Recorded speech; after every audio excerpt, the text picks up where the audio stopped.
Muy buenas noches, mis hermanos, mis hermanas. Vamos a continuar con el tema de las epístolas del apóstol Pablo. Y la semana anterior habíamos visto lo que fueron las epístolas iniciales, las más recientes, que fueron las de primera y segunda de Tesalonicenses.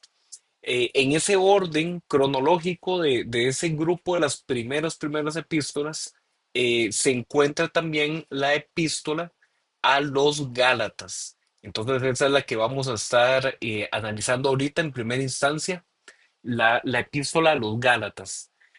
Eh, sobre esta epístola, algunos han fechado que tiene una ubicación de redacción muy cercana al año 48 después de Cristo.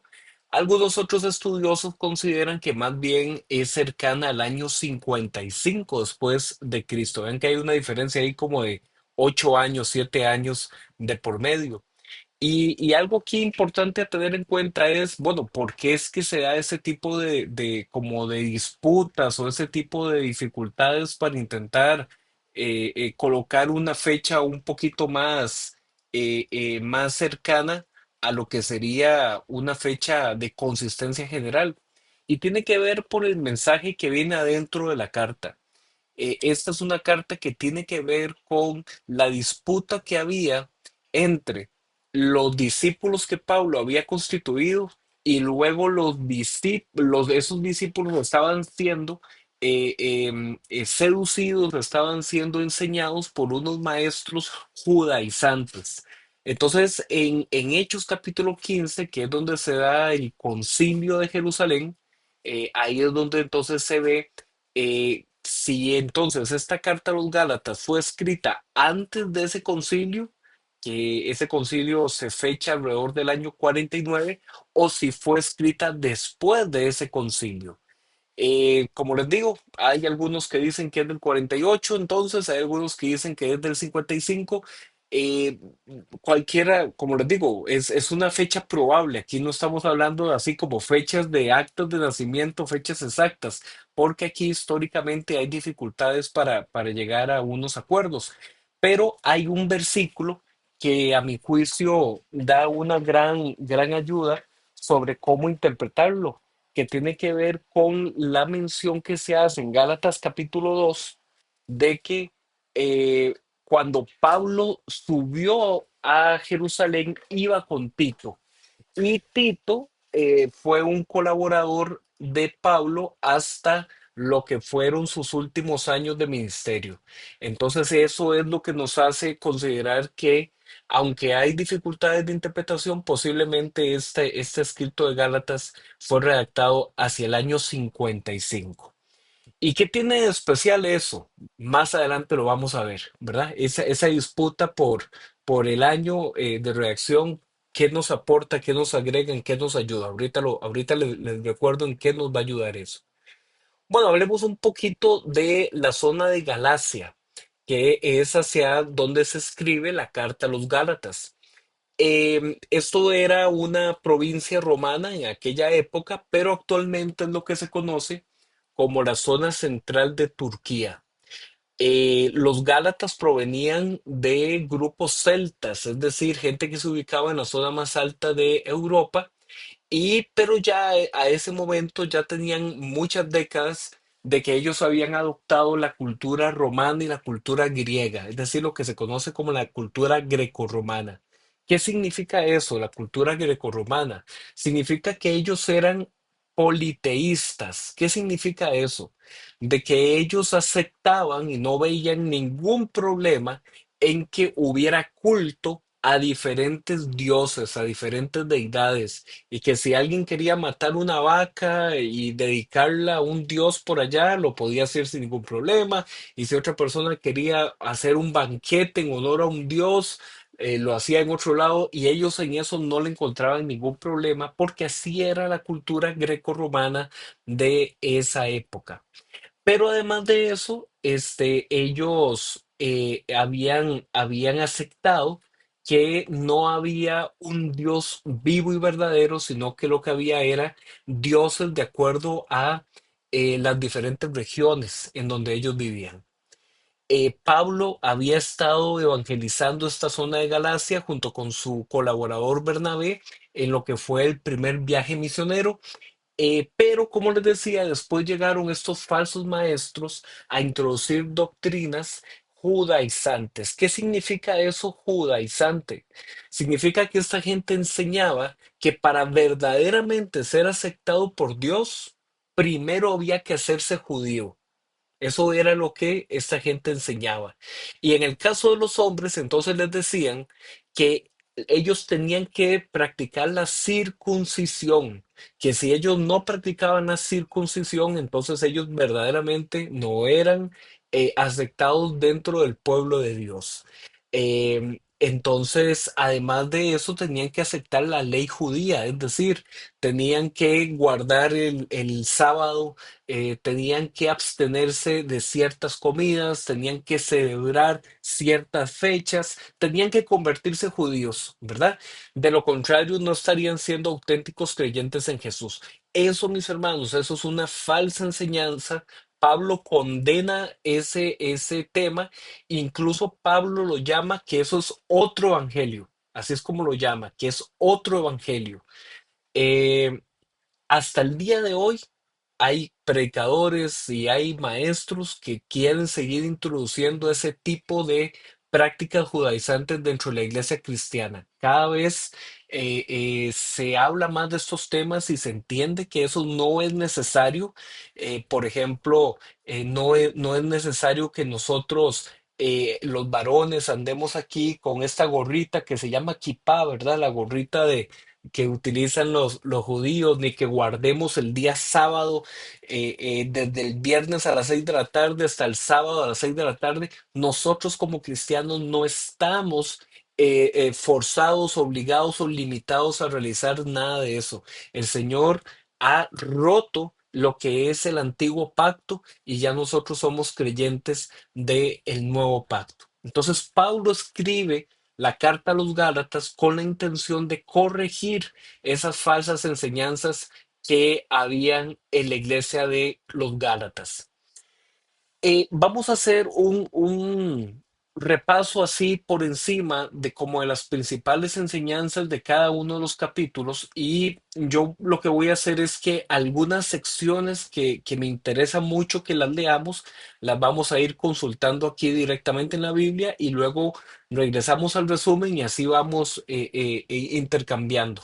Por ejemplo, aquí me interesa mucho en este capítulo 1 que leamos esta declaración que hace Pablo de que llama a esa enseñanza judaizante, la llama otro evangelio. Y también Pablo dice algo muy fuerte. Pablo dice que pervertir el mensaje del evangelio es algo tan malo, es algo tan negativo que Pablo dice, la gente que hace eso es como que estuviera cayendo en maldición. Entonces vamos a leer directamente qué dice Gálatas capítulo 1 sobre esa parte. Y veámoslo aquí a partir del versículo 6 donde dice, no hay otro evangelio. Entonces, repito, Pablo había evangelizado a esta gente en su primer viaje misionero. Él había salido de esa zona y tiempo después él se entera de que hay gente engañando con un mensaje contrario, entonces escribe esta carta y vea lo que les dice en el versículo 6. Me asombra que tan pronto estén dejando ustedes a quien los llamó por la gracia de Cristo para pasarse a otro evangelio. ¿Ok?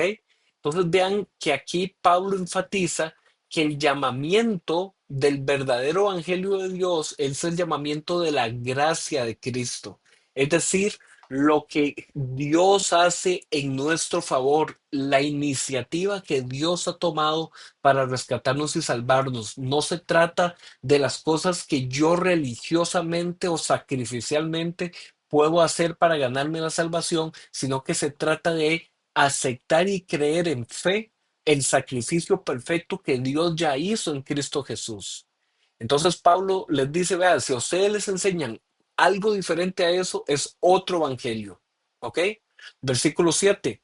No es que haya otro evangelio, sino que hay ciertos individuos están sembrando confusión entre ustedes y quieren tergiversar el evangelio de Cristo.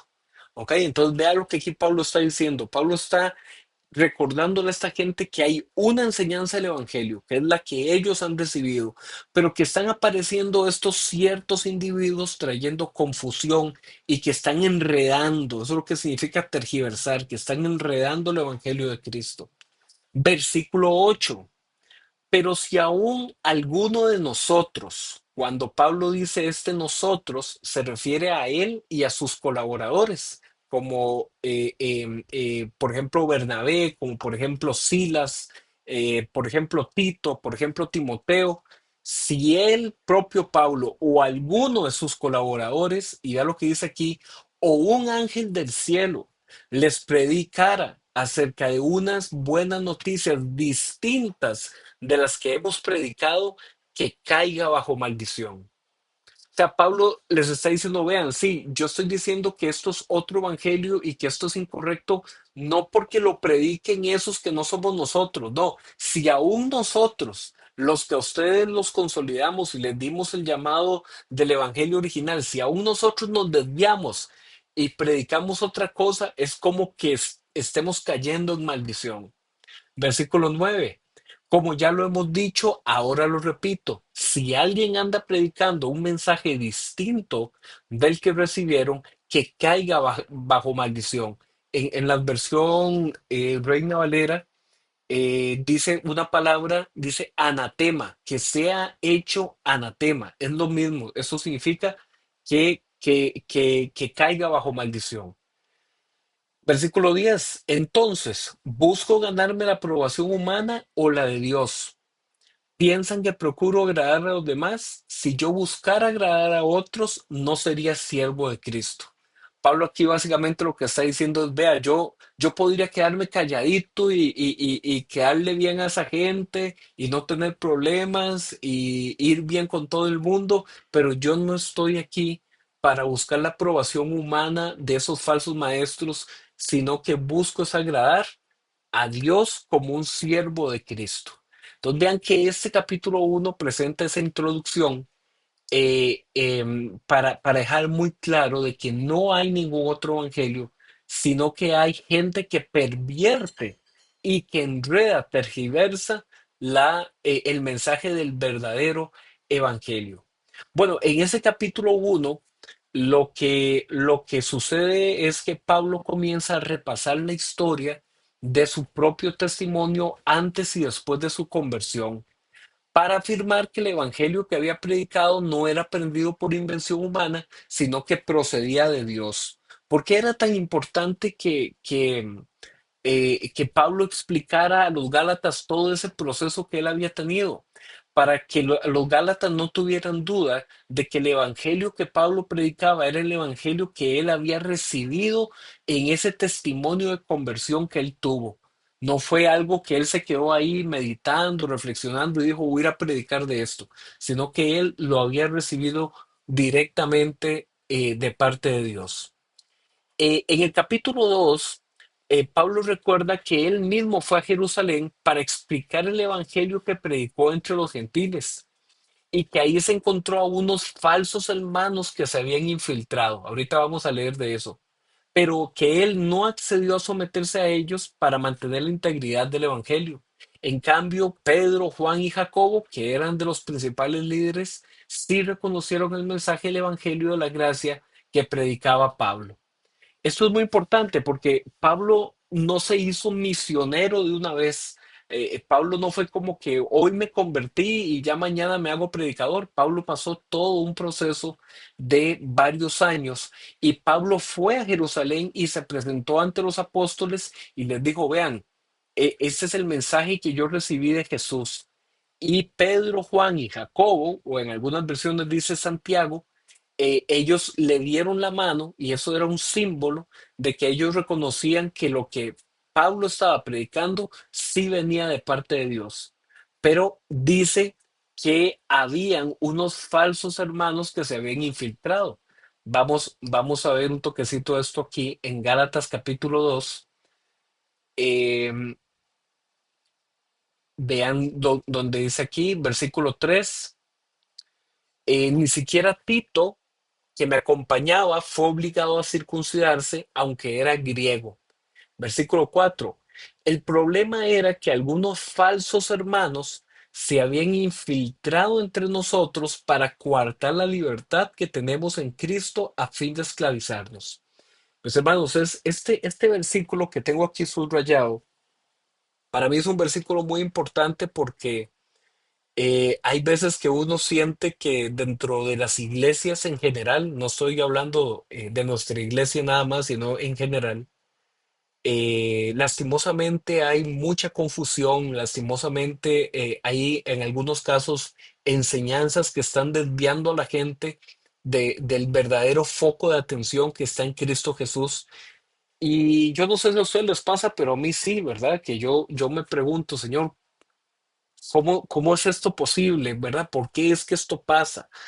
Y versículos como este 4 para mí son un llamado a la paciencia y un llamado a mantener nosotros fieles al Señor. Porque vean, mis hermanos, aún en esa iglesia, que era la iglesia de los primeros años, donde estaba Pedro, donde estaba Pablo, ¿ah? Donde estaban todos estos, los verdaderos apóstoles, aún ahí, vean lo que dice la Biblia, habían falsos hermanos infiltrados.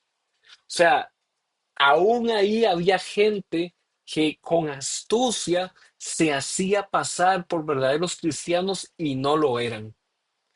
Entonces, ¿cómo hacemos nosotros para entender en esa época o en la actualidad en qué momento hay un mensaje que no es un mensaje que venga de Dios? Lo que aquí dice, esta es la forma de saberlo. Si a nosotros alguien nos está quitando la libertad que tenemos en Cristo, ¿ok? ¿Y cómo se quita la libertad que tenemos en Cristo? Poniendo tradiciones, reglas, mandamientos humanos que no son de Dios, ¿ok?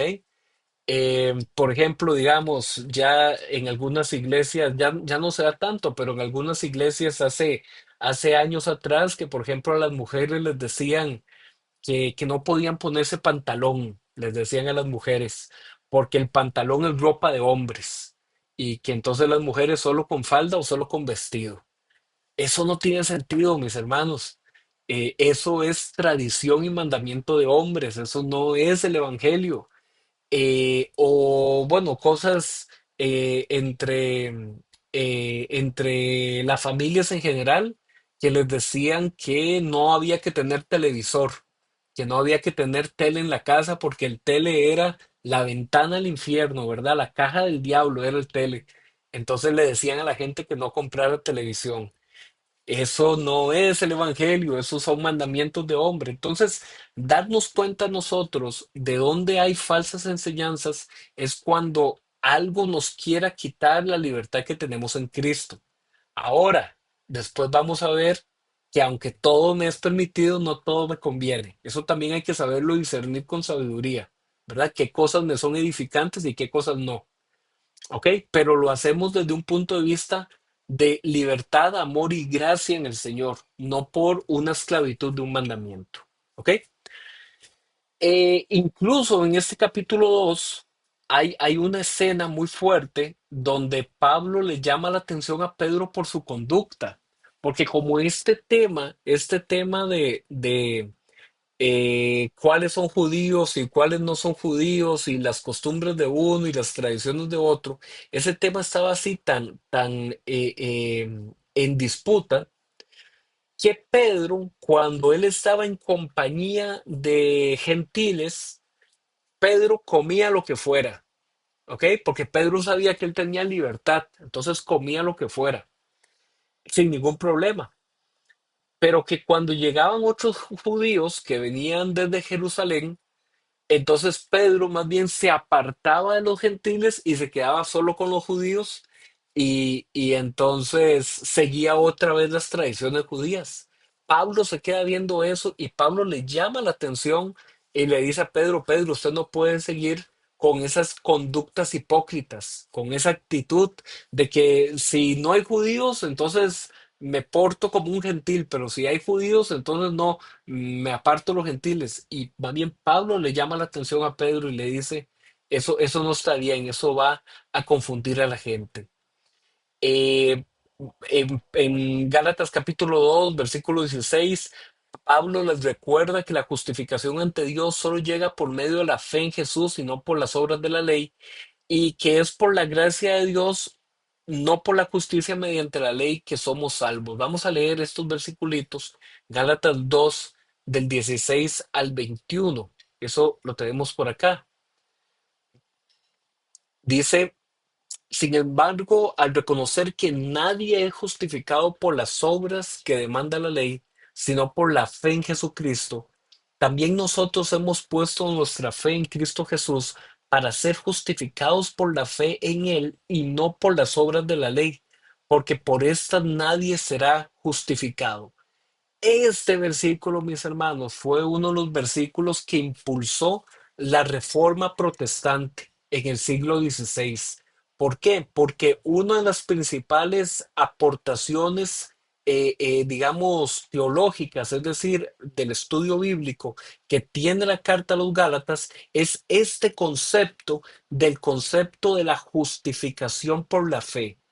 La palabra justificación era un término legal que se utilizaba en aquella época para cuando una persona que era acusado y una persona que era culpable de alguna falta, que de pronto algo pasaba, que esa persona se dictaminaba que en vez de culpable era justificada. Es decir, que en vez de tener que recibir el castigo por sus crímenes, alguien lo había justificado. Es decir, alguien llegó y dijo, yo respondo por esa persona, y que esa persona, toda la maldad que hizo, no vaya a recibir el castigo que se merecía, sino que esa persona sea perdonada. Eso es la justificación. Y lo que Pablo acá nos dice es que esa condición de que cada uno de nosotros delante de Dios, en vez de recibir el justo juicio que merecíamos por nuestros pecados, sino que más bien somos perdonados y somos aceptados como hijos de Dios, ok, esa justificación es por la fe en Jesús. Nada más. No es porque hago aquí, hago allá, guardo los días, no como aquí. Las obras de la ley no pueden provocar la justificación. Entonces, este versículo 16 es sumamente importante para nosotros los cristianos, porque nos damos cuenta que la salvación llega a nosotros por medio de la fe. La salvación se mantiene en nosotros por medio de la fe, y es la fe la que nos permite mantenernos fieles en el Señor. ¿Ok? Versículo 17.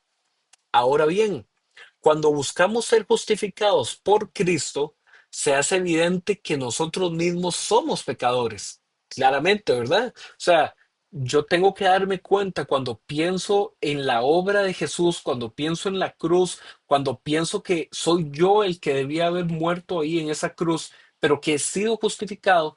Eso me recuerda a mí que yo soy pecador, que yo merecía ese juicio. ¿Ok? ¿Quiere esto decir que Cristo está al servicio del pecado? De ninguna manera. Si uno vuelve a edificar lo que antes había destruido, se hace transgresor. Yo, por mi parte, mediante la ley, he muerto a la ley a fin de vivir para Dios. He sido crucificado con Dios, ya no vivo yo, perdón, he sido crucificado con Cristo, ya no vivo yo, sino que Cristo vive en mí. Y lo que ahora vivo en el cuerpo, lo vivo por la fe en el Hijo de Dios, quien me amó y dio su vida por mí. ¿Ok?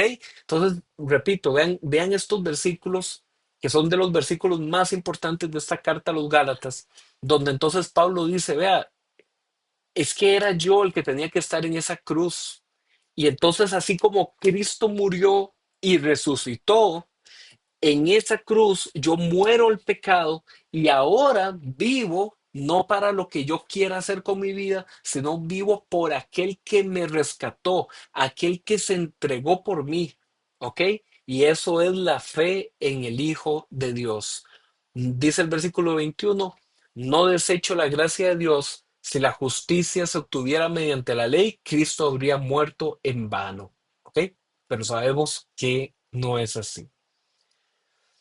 En el capítulo 3 arranca con una palabra muy, muy fuerte, eh, porque Pablo les dice, bueno, en esta versión que estoy leyendo, que es la nueva versión internacional, dice Gálatas torpes, ¿ok? Vieron aquí, ¿ok? Dice Gálatas torpes. Eh, en otras traducciones dicen Gálatas insensatos, ¿verdad? O sea, es una forma ahí de decir, vean, no sean tan tonticos, por favor, ¿qué les pasa? Y vean que Pablo les hace esta pregunta, ¿quién los ha hechizado a ustedes? O sea, ¿quién los engañó? Ustedes, ¿verdad? Ante quienes Jesucristo crucificado ha sido presentado tan claramente. Solo quiero que me respondan a esto. ¿Recibieron el Espíritu por las obras que demanda la ley o por la fe con que aceptaron el mensaje? ¿Verdad? Tan torpes son, después de haber comenzado con el Espíritu, pretenden ahora perfeccionarse con esfuerzos humanos.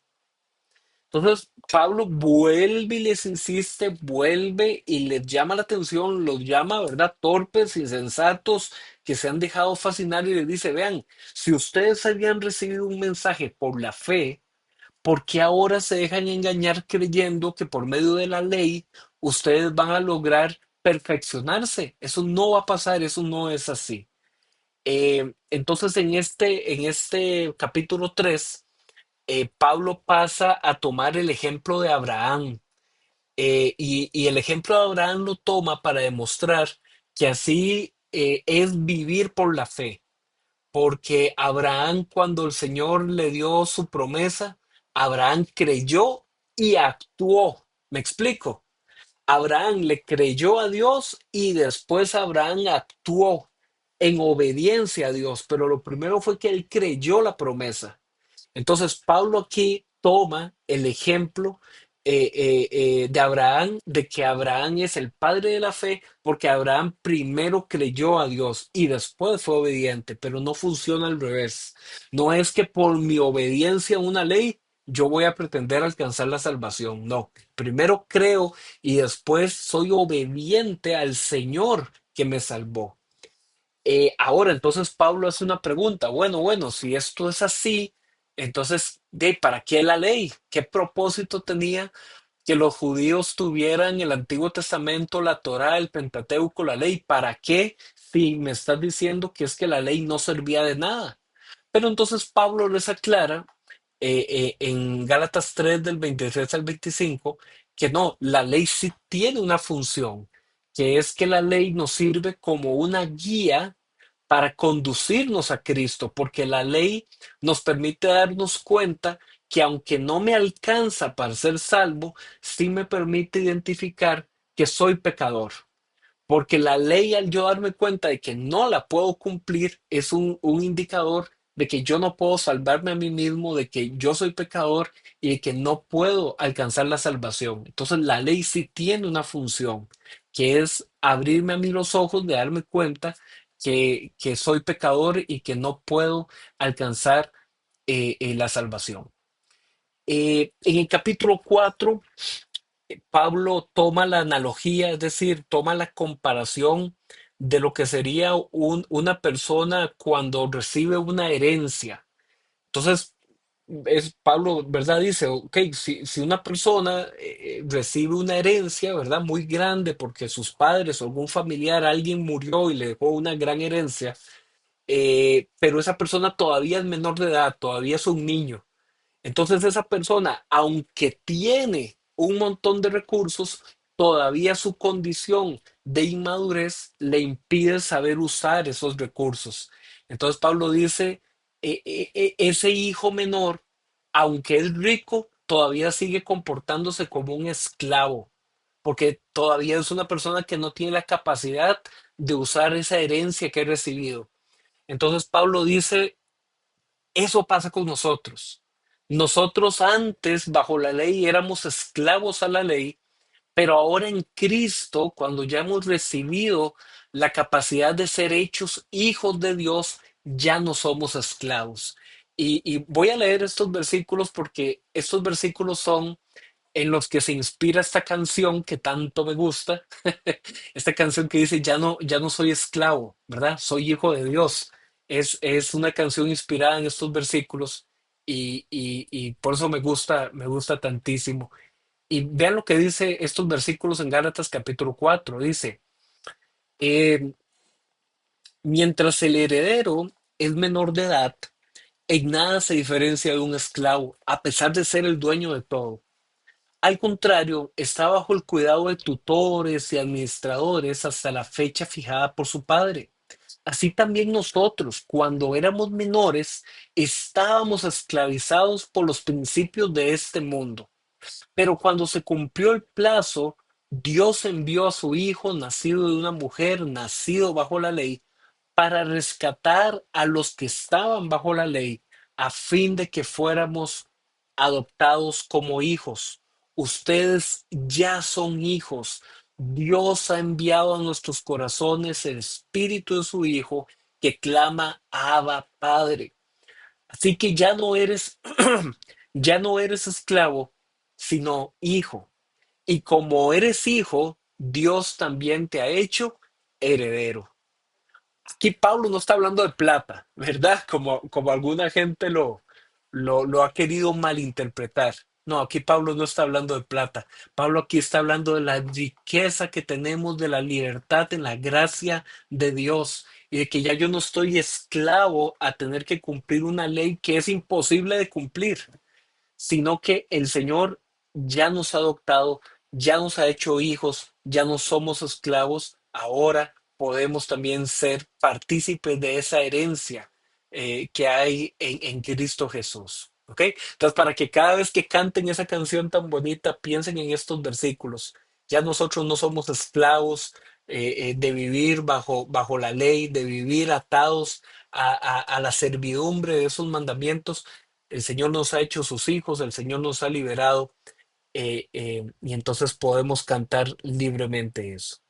Ok, en este capítulo 4, eh, Pablo también cuestiona a los Gálatas para qué es que ellos quieren volverse a esclavizar, ¿verdad? Y entonces Pablo toma un ejemplo del Antiguo Testamento, la historia de Agar y la historia de Sara.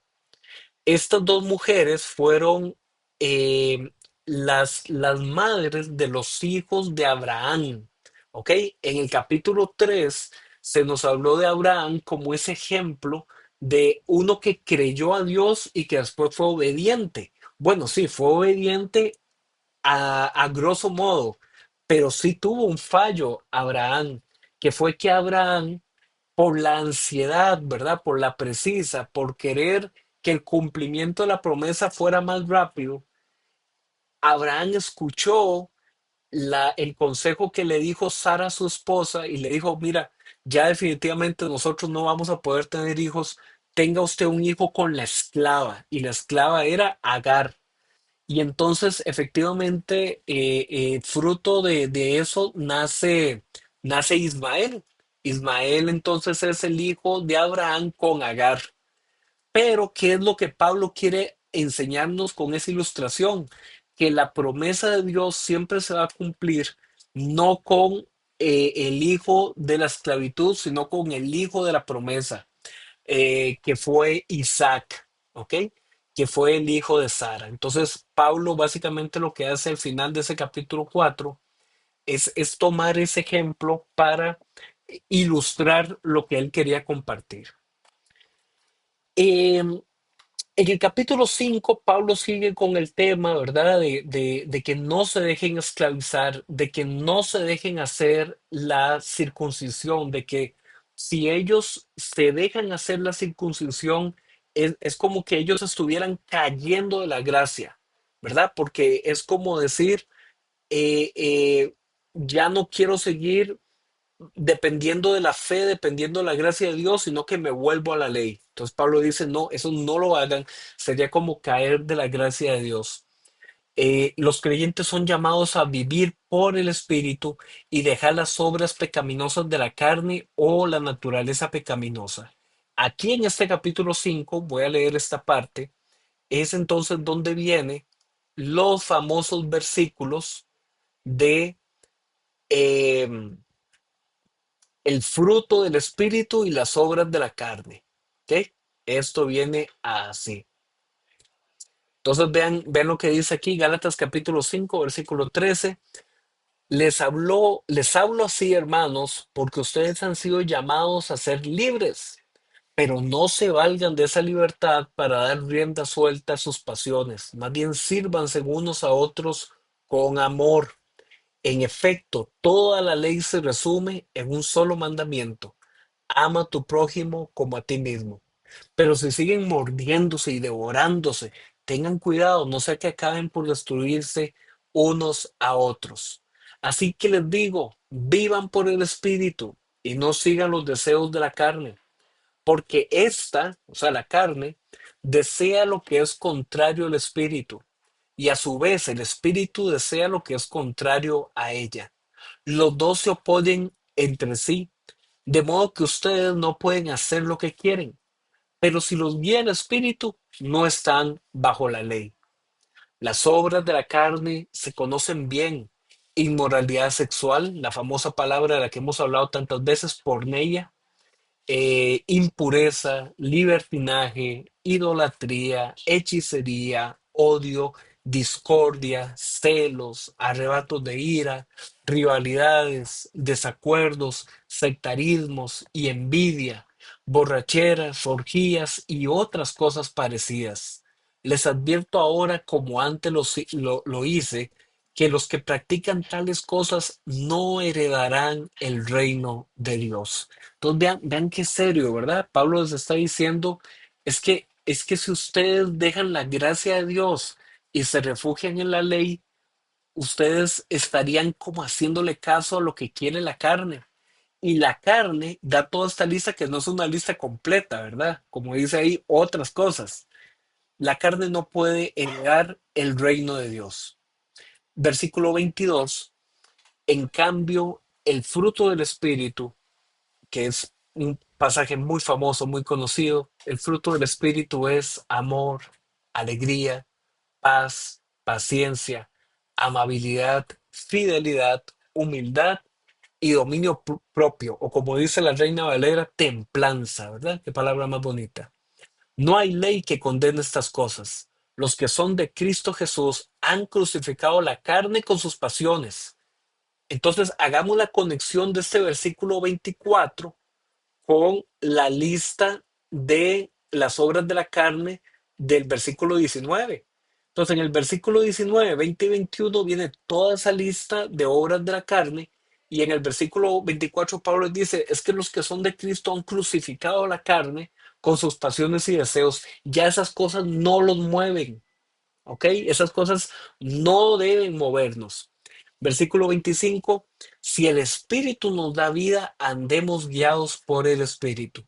No dejemos que la vanidad nos lleve a provocarnos y envidiarnos unos a otros. ¿Ok? Entonces, el famoso versículo de las obras de la carne y el fruto del Espíritu. En el capítulo 6, que es el último capítulo de esta carta a los Gálatas, Pablo les recuerda que cuando algún creyente peca, porque va a pasar, ya que Pablo le dice a los Gálatas, vean, todo esto que yo aquí estoy hablando todavía es una perfección. Cuando la Biblia habla de perfección se refiere a madurez, ¿verdad? A la que muchos de ustedes no han llegado. Entonces, si alguno de ustedes peca, porque va a pasar, que sea restaurado con una actitud humilde, prestando atención porque cada uno cosecha lo que siembra. Voy rápidamente a leer esa parte porque creo que es muy, muy importante, hermanos, sobre muchas veces las formas en las que a veces uno quiere darle un consejo a una persona o ayudarle a una persona, pero más bien en vez de aconsejarlo, la termina más bien espantando. Ve lo que dice Gálatas 6, versículo 1.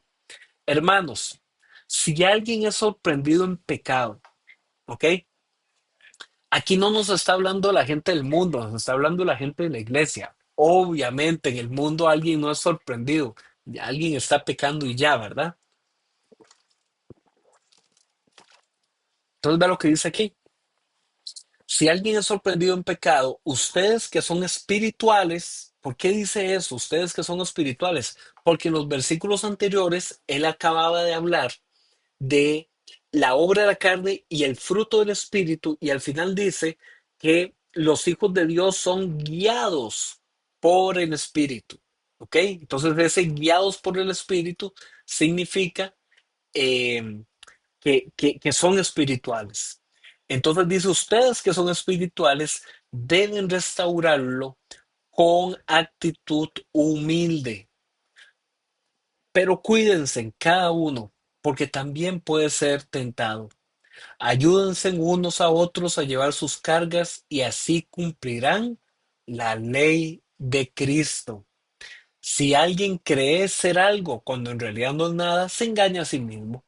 Cada cual examine su propia conducta y si tiene algo de qué presumir, que no la compare con nadie, que cada uno cargue con su propia responsabilidad. ¿Ok? Entonces, igual son versículos muy, muy fuertes estos. A grosso modo, esto es lo que viene en la carta de Gálatas, son 6 capítulos, pero 6 capítulos bastante, bastante fuertes. Y podríamos entonces resumir que Gálatas nos hace una contribución en que en esta epístola se aclara que la salvación es un don de Dios al que se accede es por medio de la fe en Jesucristo, nada más, excluyendo cualquier posibilidad de mérito espiritual por medio de obras religiosas. Una segunda contribución que en Gálatas se acusa como falso a cualquier otro evangelio. ¿Ok? ¿Y qué es otro evangelio? Aquello que disminuya o aparte la atención sobre la gracia de Dios. Gálatas también nos ayuda a ver que la obra de salvación en la cruz no puede ser mejorada por ningún logro humano, ya sea ritual o moral. O sea, no es como que yo diga, ay, sí, bueno, Jesús murió por nosotros, pero además yo hago esto para quedar mejor con Dios. No, no, la cruz de Cristo no puede ser sobrepasada por nada que yo haga religiosamente. Otra contribución de esta epístola es que confirma que los gentiles no deben convertirse al judaísmo para ser salvos. Eso era muy importante en aquella época porque la gente veía que Jesús había sido judío, que los apóstoles habían sido judíos, que los primeros discípulos habían sido judíos y entonces mucha gente decía, mira, hay que hacerse judío también. Y, y en esta epístola se aclara así mucho. Nadie tiene que convertirse primero en judío para hacerse salvo. Y finalmente en Cristo hay libertad, mis hermanos, para andar en el Espíritu y para experimentar el fruto del Espíritu. Tenemos esa libertad que nos da esta carta, esta palabra que viene de parte del Señor. Ok, ya salimos de Gálatas, ahora entremos a Primera de Corintios. Primera de Corintios y Segunda de Corintios, que vamos a ver hoy también,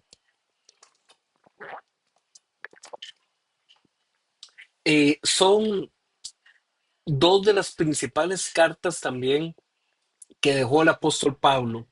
Y así como en Gálatas, la disputa era el otro evangelio, el evangelio que era por obras, el evangelio que era de la ley contra el verdadero evangelio que es el evangelio de la gracia y la fe. ¿Qué es lo que estaba pasando en Corintios? Que los corintios estaban también siendo influidos por una serie de falsas enseñanzas que se estaban introduciendo en esa iglesia. Entonces, a Pablo le vienen a decir algunas de esas cosas, entonces Pablo por eso escribe esta carta. Según el libro de los Hechos, la iglesia en Corinto fue fundada por Pablo en su segundo viaje misionero alrededor del año 50, al año 51, y esta carta fue elaborada unos 3 años después, cuando Pablo estaba en Éfeso, entre los años 54 y 55. Corinto era una de las principales ciudades de la antigua Grecia, al ser la capital de la provincia de Acaya, así se llamaba en aquella época. Tenía en Corinto un gran desarrollo en infraestructura, en comercio, en política y en filosofía. Y eso era porque ustedes quizás han escuchado hablar del Canal de Panamá, ¿verdad? Que es un paso que permite comunicar el Atlántico con el Pacífico, porque en Panamá hay una parte bien estrecha que permite que los barcos pasen más fácilmente por ahí en lugar de tener que dar toda la vuelta. Bueno, ¿qué pasaba en Corinto? Que en Corinto ellos tenían un puerto que era un puerto también muy delgadito. Y entonces eso se consideraba como un paso seco o un canal seco que permitía comunicar el mar Mediterráneo con el mar Egeo. Eso era una ruta comercial para ellos sumamente importante.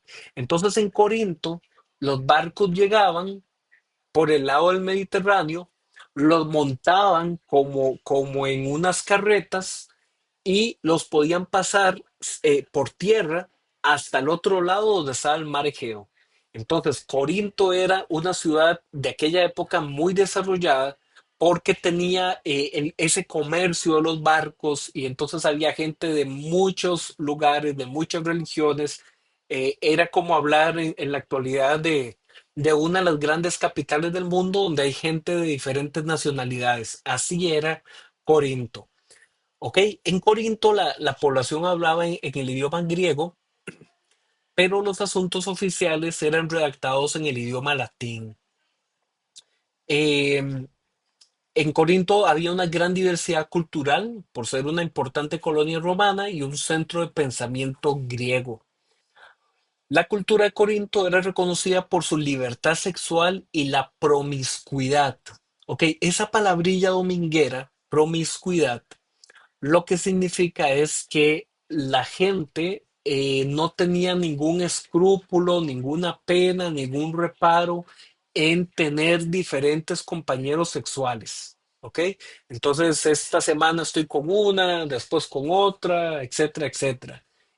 Había mucha promiscuidad, había libertinaje sexual y en eso no había ningún problema. Incluso algunos historiadores de la época enseñan que, digamos, la prostitución no se veía mala de ninguna forma porque se veía como una forma en que los hombres no eran infieles de dejar a su familia, sino que entonces más bien por el libertinaje sexual iban con la prostituta, regresaban a la casa y no pasaba nada. Es decir, en esa época, digamos, sí había, como les digo, mucho libertinaje sexual, mucha promiscuidad. Em, las principales deidades que había en Corinto era Afrodita y Poseidón. Esos eran dioses griegos que ellos veneraban. Y cada uno de esos dioses tenía templos, ¿ok? Y había muchos más dioses paganos y templos paganos. Y ahí celebraban cultos, celebraban fiestas, celebraban banquetes dedicados a esos ídolos paganos. Incluso el culto a Afrodita también tenía la prostitución sagrada. Entonces, vean el contexto de todo lo que había en Corinto. Otro elemento importante es que los corintios, como era Grecia, ¿ok? Era Grecia, los griegos, ellos admiraban a la gente que hablaba con largos discursos, a la gente que tenía una gran capacidad de la oratoria, ellos los admiraban, los veían como maestros y ellos menospreciaban entonces a la gente que hacía trabajos artesanales o que trabajaban usando el cuerpo, ¿verdad? Un trabajo físico. Ellos los menospreciaban y más bien les gustaba gente que tuviera esos discursos y esa capacidad retórica, ¿verdad? Eso va a ser muy importante ahorita más adelante para que entendamos por qué era que a Pablo no lo querían, por qué era que a Pablo lo criticaban. Ok, en este mapa, eh, que claramente pues ustedes lo estarán viendo bastante chiquitico, pero lo que quiero es que noten, vean lo cercano que estaba Corinto, que como les decía era una zona en Grecia, lo que actualmente es Grecia, y vean qué cerquita que estaba Atenas, ¿ok? Atenas estaba sumamente cerca. En Atenas estaban los Juegos Olímpicos, ¿verdad? Y en Corinto también hacían juegos en Corinto, ¿verdad? Entonces eso era otra particularidad. Esa fotico que les coloco ahí a la derecha, que me imagino que ustedes quizás lo han visto en películas y en diferentes fotos, ¿verdad? De documentales, que se ven como esas columnas de los templos griegos y romanos de esa época. Bueno, en la actualidad eso se encuentra en Corinto, ¿verdad? Esa foto es de esa zona en Corinto y eso se conocía como el templo del dios Apolo. Entonces, para que nos hagamos una idea de cómo era la vida ahí en Corinto en esa época y que realmente es lo que hoy por hoy conocemos como Grecia. Así es que todo esa influencia había en esa iglesia de los Corintios. Entonces, otra cosa que pasaba era que esta iglesia estaba con muchísimas divisiones, porque había gente muy acomodada, gente muy adinerada, que se había convertido al cristianismo, pero también había gente pobre, incluso algunos esclavos, que también se habían convertido al cristianismo. Entonces, cuando esta gente se reunía para celebrar el culto cristiano, aún entre ellos, entonces había divisiones. Y los más ricos se sentaban por un lado, la gente más pobre se sentaba por otro lado. Y cuando servían la cena del Señor, entonces los más ricos aprovechaban no solo para comer el pan y el vino, sino que hacían todo un banquete y menospreciaban a los demás y a los demás no les daban. Todo ese tipo de cosas se habían dado. Además, algunos decían, vea, a mí me gusta más cómo enseña Pablo. No, vea, a mí me gusta más cómo enseña Apolos. Apolos es un maestro que también ahí había quedado y que la Biblia dice en el libro de los Hechos que él era muy hábil para la enseñanza. Entonces, había también divisiones en eso, ¿verdad? De que a alguna gente le gustaba más Pablo, otra gente le gustaba más Apolos, incluso a algunos les gustaba más Pedro, y ahí dice la Biblia que tenían una melcocha en todos los gustos. Entonces, esta era una iglesia en una ciudad grande, pero era una iglesia dividida, era una iglesia inmadura, era una iglesia con desorden en todo lo que tiene que ver con el uso de los dones espirituales. Sí, había muchos dones, sí, pero desordenados. Eran dones que no traían edificación a la gente. Pablo también les va a dar instrucciones a ellos respecto a eso. Y además de todo eso, ¿verdad? De la inmadurez, de las divisiones, del desorden, ellos estaban cayendo bajo la influencia cultural de el contexto en donde vivían, ¿ok? Por eso era que ellos necesitaban que el apóstol Pablo pues, les diera una orientación, les diera una instrucción.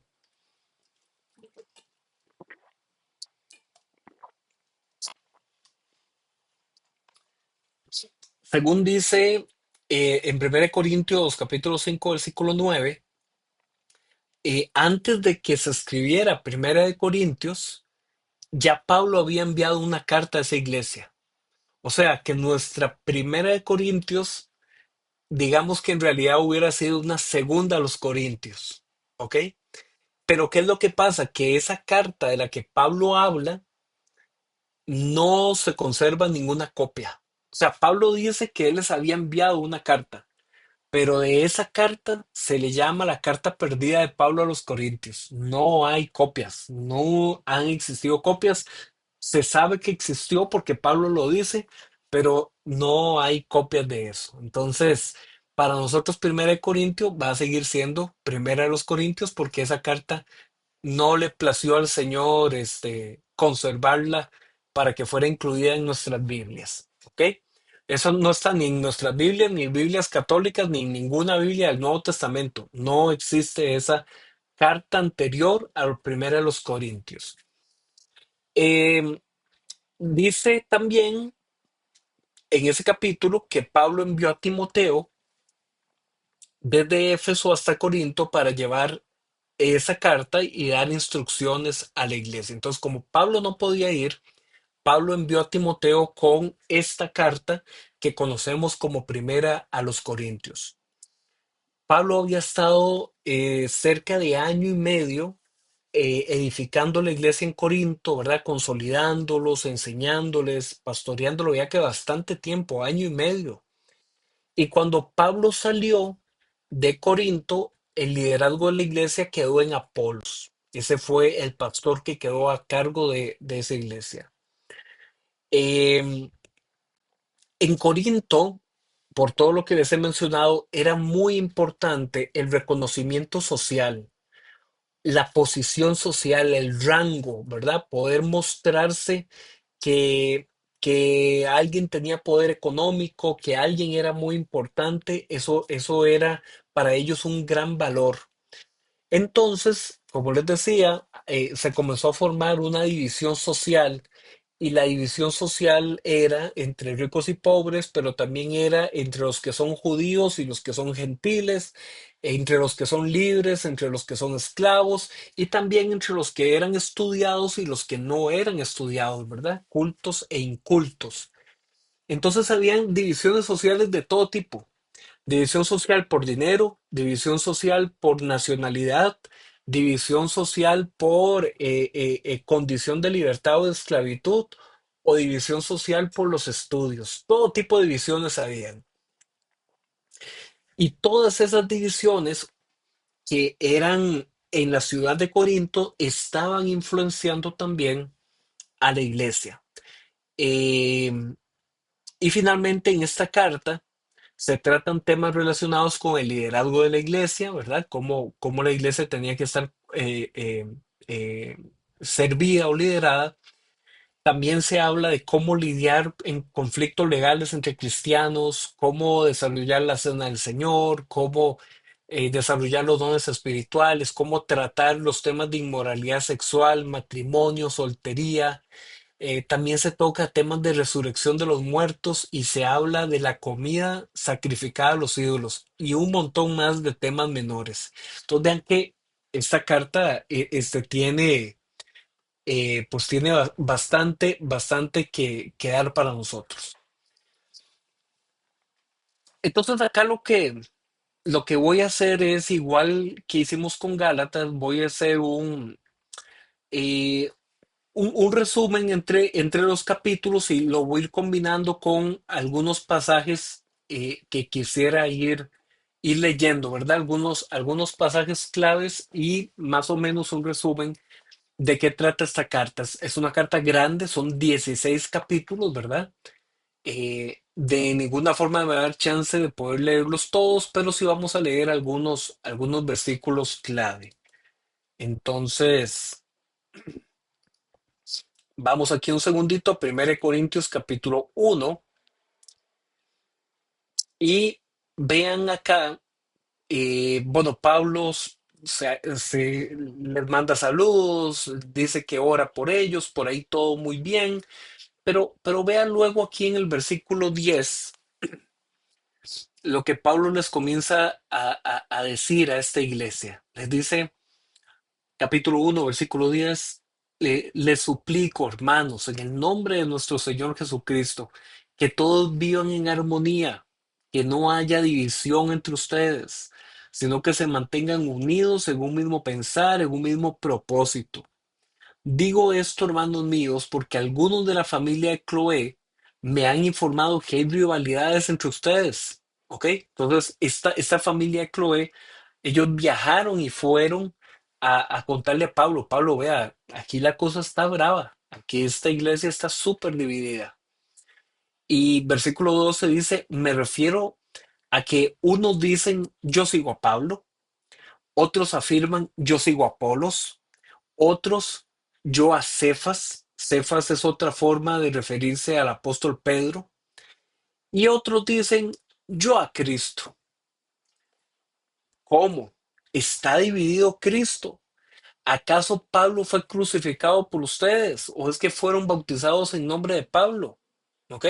Entonces ahí Pablo les dice, vean, yo por dicha que no tuve que bautizar a casi que a nadie para que ninguno de ustedes piense que realmente está fundado en la fe es por mí, ¿verdad? Entonces Pablo luego ahora les pasa a decir, es Cristo el que importa, no hay divisiones en la iglesia, Cristo es la cabeza. Versículo 18 dice, me explico, el mensaje de la cruz es una locura para los que se pierden. En cambio, para los que se salvan, es decir, para nosotros, este mensaje es el poder de Dios, pues está escrito, destruiré la sabiduría de los sabios, frustraré la inteligencia de los inteligentes. ¿Dónde está el sabio? ¿Dónde el erudito? ¿Dónde el filósofo de esta época? ¿No ha convertido Dios en locura la sabiduría de este mundo? Ya que Dios en su sabio designio dispuso que el mundo no lo conociera mediante la sabiduría humana, tuvo a bien salvar mediante la locura la predicación a los que creen. Los judíos piden señales y los que no son judíos buscan sabiduría, mientras que nosotros predicamos a Cristo crucificado. Este mensaje es motivo de tropiezo para los judíos y es locura para los no judíos. Pero para los que Dios ha llamado, sean judíos o no, Cristo es el poder de Dios y la sabiduría de Dios. Pues la locura de Dios es más sabia que la sabiduría humana y la debilidad de Dios es más fuerte que la fuerza humana. Hermanos, consideren su propio llamamiento. No muchos de ustedes son sabios. ¿Se acuerda que hace un rato dijimos las divisiones que ellos tenían entre cultos e incultos? Entonces Pablo aquí les dice, vea, no muchos de ustedes son sabios según criterios meramente humanos. Tampoco son muchos los poderosos. ¿Se acuerdan que les dije que había divisiones entre ricos y pobres? Entonces Pablo aquí les dice, "Vean, ustedes no se crean tampoco gran cosa porque tampoco es que son muchos los poderosos ni muchos los de noble cuna. Pero Dios escogió lo tonto del mundo para avergonzar a los sabios, y escogió lo débil del mundo para avergonzar a los poderosos. También escogió Dios lo más bajo y despreciado y lo que no es nada, para anular lo que es, a fin de que en su presencia nadie pueda jactarse. Pero gracias a Él, ustedes están unidos en Cristo Jesús, a quien Dios ha hecho nuestra sabiduría, justificación, santificación y redención, para que, como está escrito, si alguien ha de gloriarse, que se gloríe en el Señor. Pablo entonces aquí les está diciendo, vean, si ustedes van a sacar pecho, no tienen nada de qué sacar pecho. Ustedes aquí lo único que pueden gloriarse es en el Señor, en lo que Dios ha hecho, en Jesús y Jesús crucificado, que es un mensaje que para el mundo es locura, pero que para nosotros es el poder de Dios y que Dios ha hecho a Cristo Jesús sabiduría, justificación, santificación y redención. Entonces, Pablo les recuerda, y regresamos por aquí, Pablo les recuerda que él no se apoyó en persuasión humana para que ellos aceptaran el evangelio, o sea, no fue porque Pablo les habló muy bonito, con grandes discursos, sino que Pablo les predicó en la manifestación del poder de Dios por medio del mensaje de la cruz de Cristo. En el capítulo 3, versículo del 1 al 9, Pablo les hace ver que los celos y contiendas por la división entre ellos, por la preferencia de un líder, es una evidencia de que aún son inmaduros y los llama carnales. Voy a ir un toquecito a ese capítulo 3 porque hay algo aquí importante que les quiero mostrar. 1 Corintios capítulo 3. Ve aquí en los primeros versículos. Les dice Pablo, yo, hermanos, no pude dirigirme a ustedes como a espirituales. ¿Se acuerdan que desde Gálatas venimos viendo qué es eso de ser espirituales? Que En Gálatas 6 Pablo les decía, ustedes que son espirituales, si encuentran a alguien pecando, restáurenlo con humildad. ¿Y qué era ser espirituales? Los que andaban conforme al Espíritu. ¿Y quiénes andaban conforme al Espíritu? Los que habían crucificado la carne y sus pasiones. Ok. Eso era en Gálatas. Y vea qué lindo aquí cómo se conecta. Y les dice Pablo, vea, yo quería hablarles a ustedes como espirituales, no pude. No pude, porque son inmaduros, apenas unos niños en Cristo. Les di leche porque no podían asimilar alimento sólido, ni pueden todavía, pues aún son inmaduros. Mientras haya entre ustedes celos y contiendas, no serán inmaduros. ¿Acaso no se están comportando según criterios meramente humanos? Cuando uno afirma, yo sigo a Pablo, cuando otro afirma, yo sigo a Apolos, no es porque están actuando con criterios humanos. Después de todo, ¿qué es Apolos y qué es Pablo? Nada más servidores por medio de los cuales ustedes llegaron a creer, según lo que el Señor asignó a cada uno. Yo sembré, Apolos regó, pero Dios ha dado el crecimiento. Así que no cuentan ni el que siembra ni el que riega, sino solo Dios, porque es quien hace crecer. El que siembra y el que riega están al mismo nivel, aunque cada uno será recompensado según su propio trabajo. En efecto, nosotros somos colaboradores al servicio de Dios y ustedes son el campo de cultivo de Dios, son el edificio de Dios. ¿Ok? Y entonces sigue Pablo diciendo que nos acaba de decir que ellos son como si estuvieran edificando, ¿verdad? Un templo, un edificio, una casa. Y en el versículo Dios dice, según la gracia que Dios me ha dado, yo como maestro constructor puse el fundamento, ¿ok? Entonces Pablo dice, es esta enseñanza que yo les di es el fundamento y sobre esto se sostiene todo lo que se construye encima, ¿verdad? Pero cada uno tenga cuidado de cómo construye, porque nadie puede poner un fundamento diferente del que ya está puesto. ¿Y quién es ese fundamento? ¿Quién es la roca firme? Jesucristo. Ese es el fundamento. ¿Ok? Entonces Pablo les dice, el fundamento ya está puesto, el fundamento es Cristo. Y de aquí para arriba nosotros lo que hacemos es que construimos. Eh, Pablo sigue hablándoles a ellos y él se pone como ejemplo de que cuando él estuvo entre ellos, él no buscó posiciones de honor, él no buscó ser reconocido como el mejor de los apóstoles ni nada de eso, sino que él fue un servidor de último lugar. ¿Y por qué Pablo hizo eso? Para que ellos imiten su ejemplo. ¿Se acuerdan ustedes aquel pasaje en el Evangelio de Juan donde Jesús le lava los pies a los discípulos y les dice, yo les estoy dando un ejemplo, yo que soy el maestro vengo a servir, no a ser servido. De esta forma ustedes sírvanse los unos a los otros. Entonces Pablo les dice, vean, yo cuando fui entre ustedes me puse de último lugar y porque quiero es servirles a ustedes, imiten ese ejemplo. ¿Ok?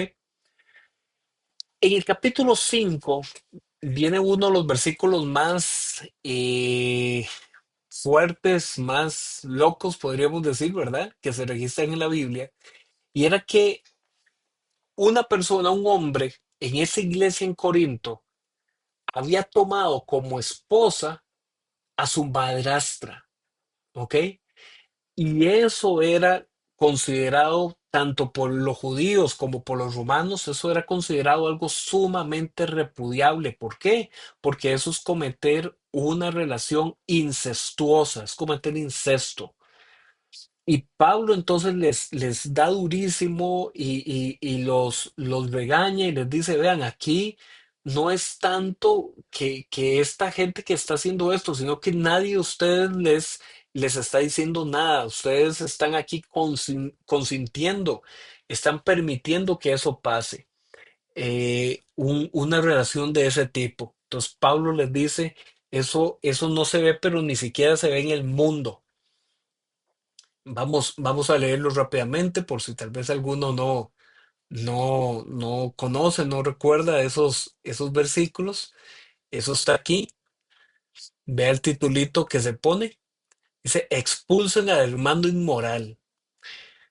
Dice, es ya del dominio público que hay entre ustedes un caso de inmoralidad sexual que ni siquiera entre los paganos se tolera. A saber que uno de ustedes tiene por mujer a la esposa de su padre, es decir, la madrastra. Y de esto se sienten orgullosos. ¿No debieran más bien haber lamentado lo sucedido y expulsado de entre ustedes al que hizo tal cosa? Yo por mi parte, aunque no estoy físicamente entre ustedes, sí estoy presente en espíritu y ya he juzgado, como si estuviera presente, al que cometió este pecado.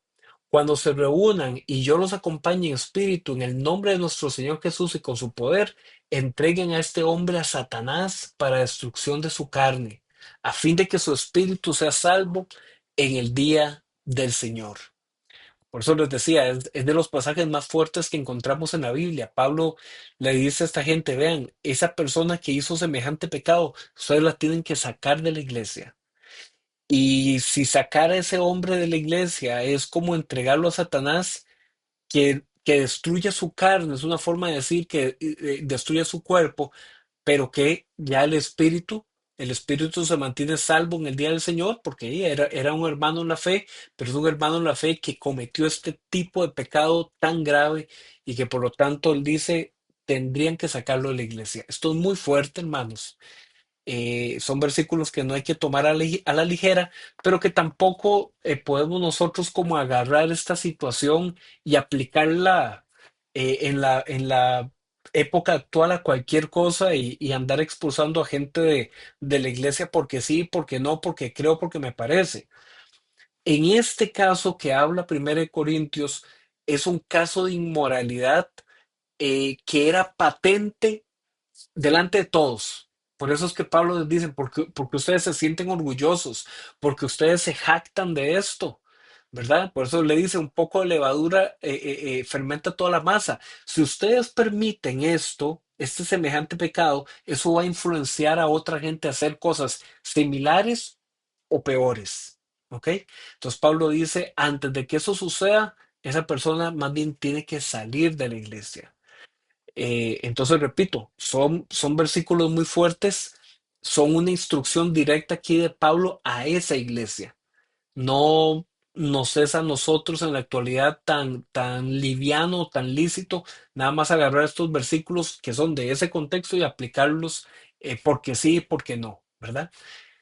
Que hay situaciones, mis hermanos, muy delicadas, muy graves, que ameritan que una persona sea invitada a dejar de asistir a una iglesia para que su testimonio deje de dañar a otras personas. Sí, eso puede darse. Y es una situación que no es bonita, no es agradable. Siempre vamos a pretender nosotros la restauración, siempre vamos a pretender que alguien pueda arrepentirse, que pueda cambiar su vida, que pueda reconocer su pecado, pero hay casos como este en la Biblia, que era alguien que se estaba sintiendo orgulloso, que estaba total y completamente extasiado en lo que estaba haciendo. Y Pablo dice, no, a este tipo de casos hay que sacarlo. Pues repito, es de los pasajes más fuertes que vamos a encontrar y hay que ser muy sabios. Y les recuerdo también lo que leímos hace un rato en Gálatas. ¿Se acuerdan que en Gálatas decía, hermanos, ustedes que son espirituales, si encuentran a alguien pecando, restáurenlo con humildad? Entonces, las dos verdades están en la Biblia. O sea, están las dos verdades. Está la verdad que dice, restáurelo con humildad, y está esta verdad que dice, a ese que está orgulloso, que está jactancioso con su pecado, invítelo a salir. Entonces nosotros necesitamos estar muy sabios y muy buscando la voluntad del Señor para decir, Señor, ¿cómo administro estas dos verdades? No es fácil, mis hermanos, no es sencillo. Por eso necesitamos que la iglesia sea un lugar por un lado, donde se busca la santidad, amén, pero también por otro lado, la iglesia tiene que ser un lugar para la edificación del que está caído, para levantar al hermano débil y más bien ayudarle a que se fortalezca. ¿Ok? Sigo por aquí. En este caso, siguiendo el contexto, todo el capítulo 5 y todo el capítulo 6, Pablo dice, vea, ¿cómo es posible que ustedes busquen que este tipo de casos que tienen que ver con temas tan delicados sean juzgados por la gente externa? La gente externa, es decir, los que son fuera de la iglesia, no tienen la capacidad de poder juzgar este tipo de casos. Y entonces Pablo les dice, no, este tipo de cosas se tienen que juzgar a lo interno de la iglesia. Porque en el mundo de Corinto, en el mundo griego de esa época, podían encontrar que afuera de la iglesia más bien nadie los iba a juzgar, nadie los iba a señalar. Entonces Pablo dice en el capítulo 6 este tipo de cosas tienen que ser juzgadas en la iglesia. Luego en el capítulo 6 versículo del 9 al 11, así como vimos en Gálatas que había una lista de pecados que decía por estas causas no se entrará al reino de Dios. También aquí en 1 Corintios, capítulo 6, versículos 9 al 11, hay una lista de pecados que también causan la expulsión del reino de Dios. Pero hay una buena noticia, hay una muy buena noticia. Y es que Pablo les dice que esa lista de pecados era una antigua vida, que ellos ya han sido lavados, que ellos ya han sido justificados, que ellos ya han sido santificados en el nombre del Señor. Entonces, al igual que en Gálatas, Pablo aquí escribe esta lista de pecados y les dice, vean, esto eran ustedes, ya ustedes ya no viven por eso, ya ustedes han sido santificados en el nombre del Señor.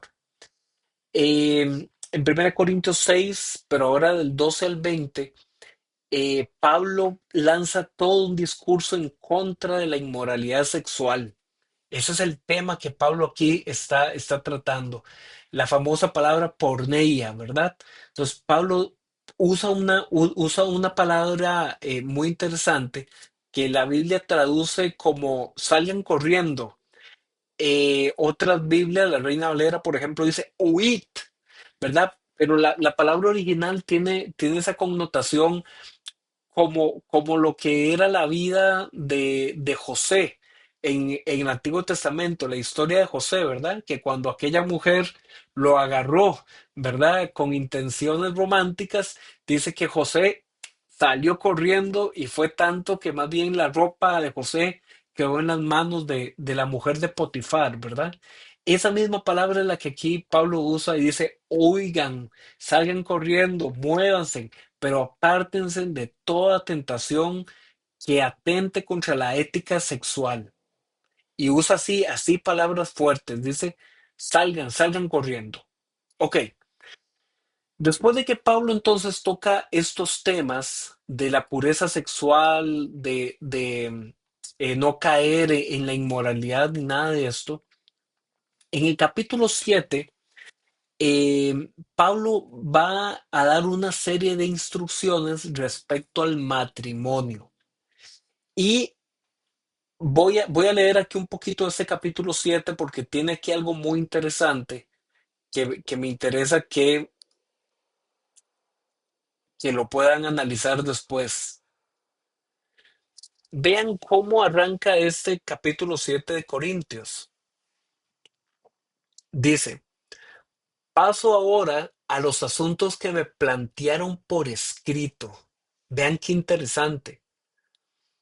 Pablo recibió una carta con una serie de preguntas, con una serie de dudas que esta gente de Corintio tenía respecto a los temas de la vida de pareja. Nosotros no tenemos esa carta. Esa carta no es de Pablo a los Corintios, es de los Corintios a Pablo. Esa carta no se tiene. Nadie sabe qué dice esa carta, pero lo que sí sabemos son las respuestas que Pablo le dio a esa carta. Entonces, a partir de las respuestas podemos cómo deducir cuáles eran las preguntas, ¿verdad? Pero sí quería enseñarles esto de que Pablo les dice, yo voy a responder ahora lo que ustedes me mandaron por escrito.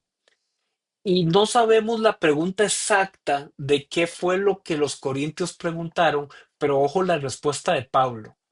Dice Pablo, es mejor no tener relaciones sexuales, ¿ok? O como dice aquí en otras versiones de manera literal, bueno es para el hombre no tocar a una mujer. Entonces, ¿qué es el problema de este versículo, mis hermanos? Que este versículo muchas veces lo sacan de contexto, ¿verdad? Lo sacan de contexto para decir, ve, las relaciones son malas, porque vea, la Biblia dice, es mejor no tener relaciones o es mejor para el hombre no tocar a una mujer. Y sacan ese versículo de contexto. Ok, en realidad, como les dije, nosotros no sabemos cuál fue la situación que a Pablo le mandaron por escrito consultar. A Pablo le pudieron haber mandado a decir, vea Pablo, ¿qué pasa si un hombre está en esta circunstancia, en esta situación, tacataca? ¿Usted qué nos instruye? ¿Usted qué nos manda a decir? Y Pablo le responde a esa situación que no sabemos cuál era. Pablo dice, no, es mejor que en esa situación se abstenga de cualquier tipo de relación. ¿Ok? Esa es la respuesta de Pablo, pero no sabemos la pregunta. Entonces, de nuevo, un consejo hermenéutico, una regla de interpretación bíblica. Tener silencio o guardar silencio donde la Biblia guarda silencio. Entonces, si la Biblia no lo dice, nosotros no tenemos autorización para llegar a influir, a decir, vea, es que la situación es esta. No, no lo sabemos. ¿Ok?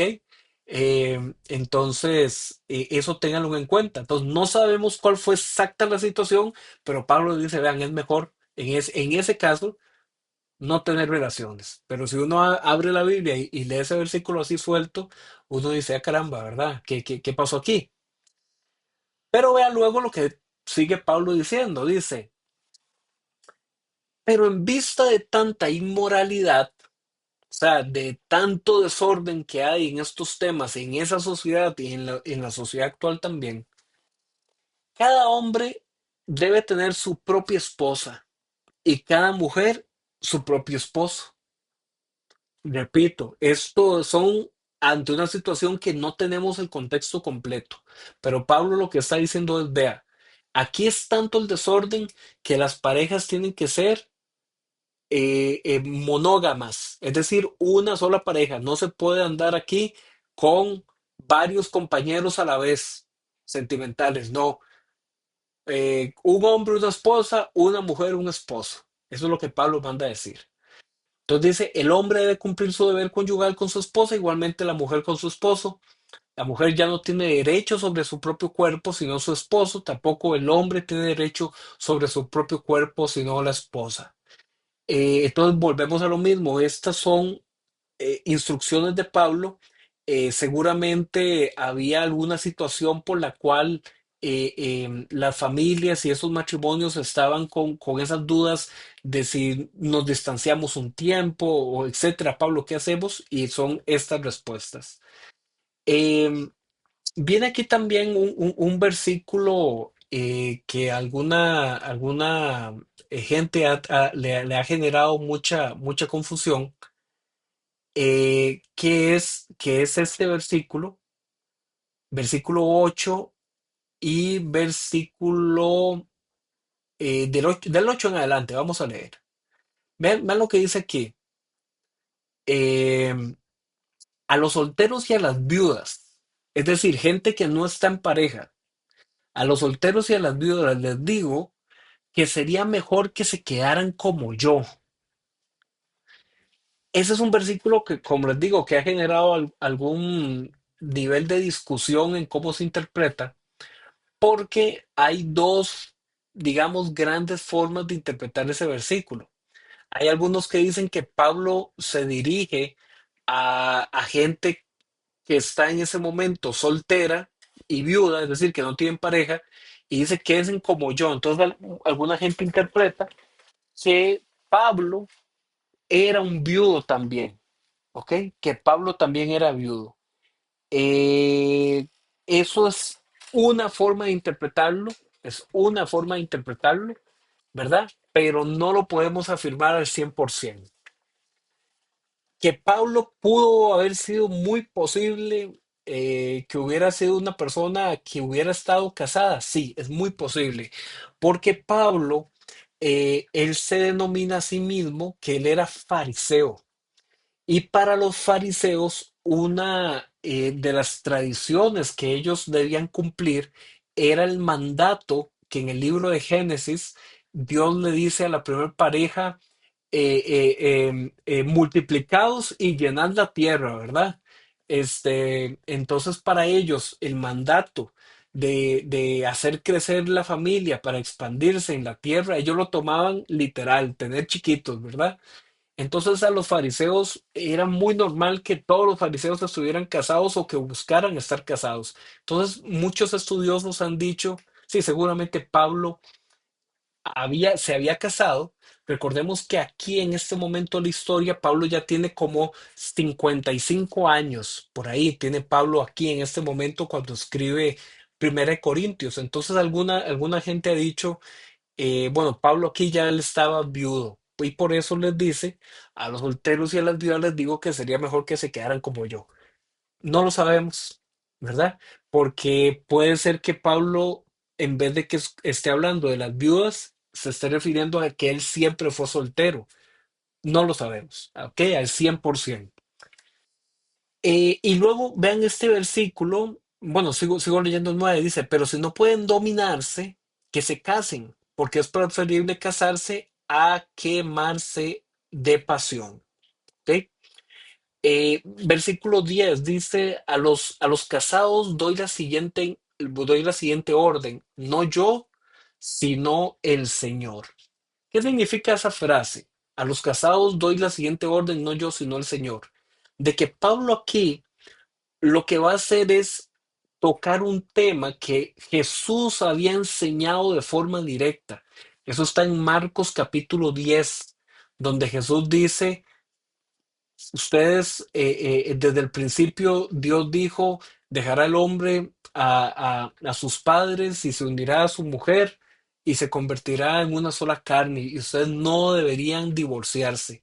¿Ok? Entonces aquí Pablo dice, esto no lo digo yo, sino que lo dice el Señor, porque Pablo está entonces tomando un mensaje directo de lo que Jesús había enseñado en los evangelios. Eh, pero vea lo que dice en el versículo 12. A los demás les digo yo, no es mandamiento del Señor. Entonces, ese versículo también ha generado alguna confusión de que entonces alguna gente dice, ve, ahí Pablo está hablando una ocurrencia de él y entonces eso no debería tener ningún tipo de validez para nosotros. No, no es esa la forma más apropiada de interpretarlo, sino es que arriba Pablo está hablando de un tema directamente enseñado por Jesús y este otro tema del versículo 12 no fue enseñado por Jesús de forma directa, sino que aquí ya es una revelación de Pablo que él está comunicando inspiradamente hacia la iglesia de Corinto. Y les dice, si algún hermano tiene una esposa que no es creyente y ella consiente en vivir con él, que no se divorcie de ella. ¿Ok? Jesús ese tema nunca lo trató. Por eso Pablo dice, esto lo digo yo, no el Señor. ¿Ok? Entonces ahí para que no se confundan con ese tema. Pablo va a seguir aquí hablando sobre el divorcio, sobre las parejas y todo ese capítulo 7, como les digo, es una serie de respuestas a una serie de preguntas que no tenemos. No tenemos hoy por hoy esas preguntas. Luego en capítulo 8, Pablo va a hablar de la comida sacrificada a los ídolos. eh, Algunos creyentes corintios permanecían en contacto con las celebraciones de los templos de los ídolos paganos, de tal forma que aún se sentaban en la mesa de sus banquetes y comían carne que había sido dedicada a los ídolos.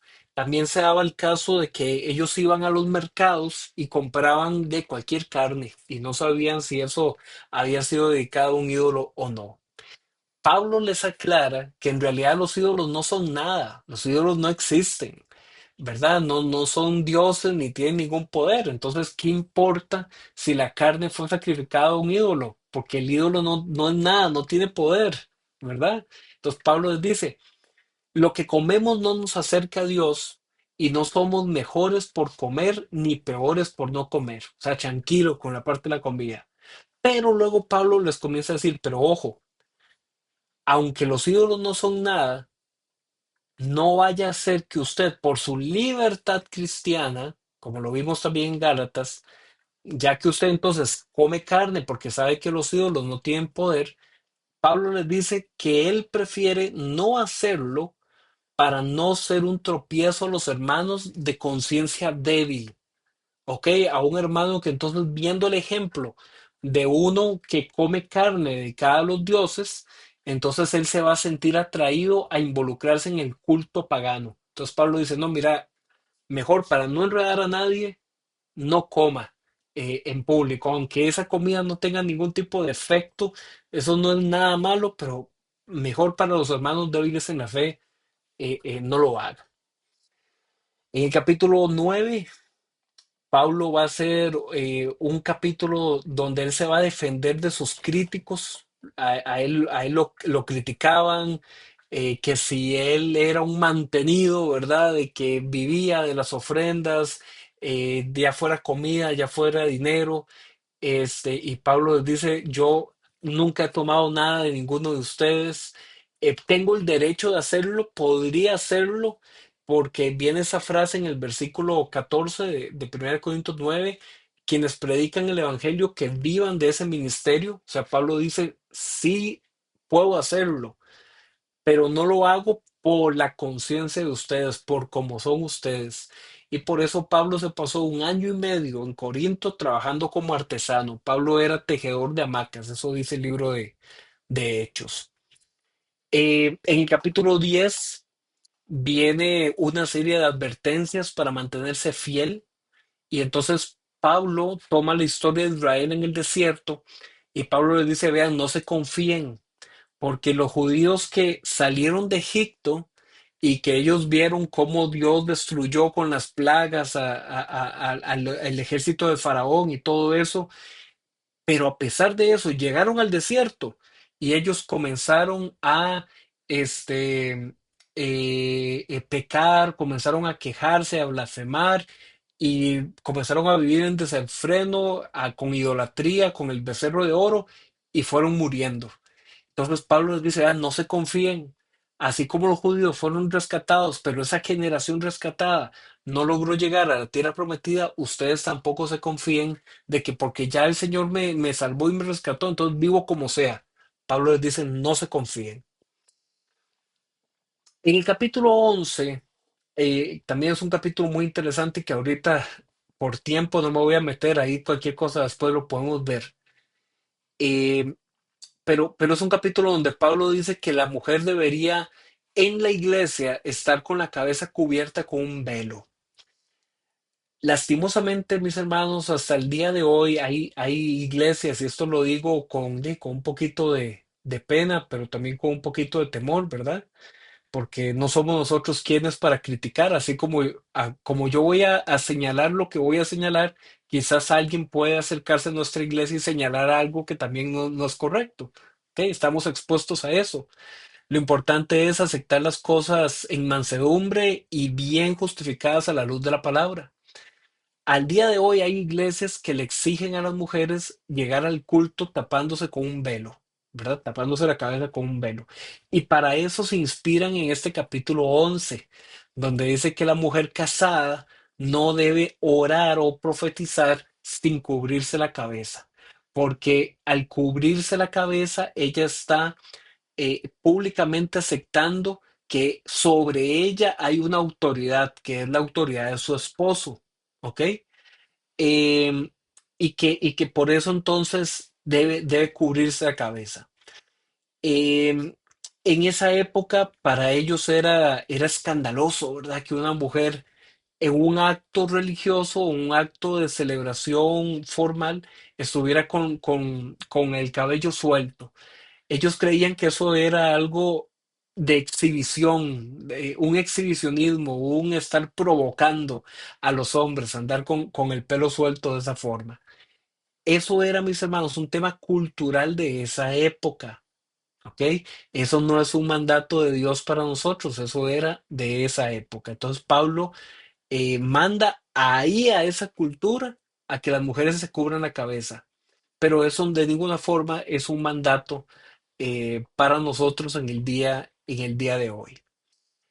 También Pablo corrige los abusos que se estaban dando en la cena del Señor, porque los corintios estaban convirtiendo la cena del Señor en realidad en un banquete, pero era un banquete para los ricos, para los más pobres, no los hacían partícipes, entonces eso tenía que ver con las divisiones que había entre ellos.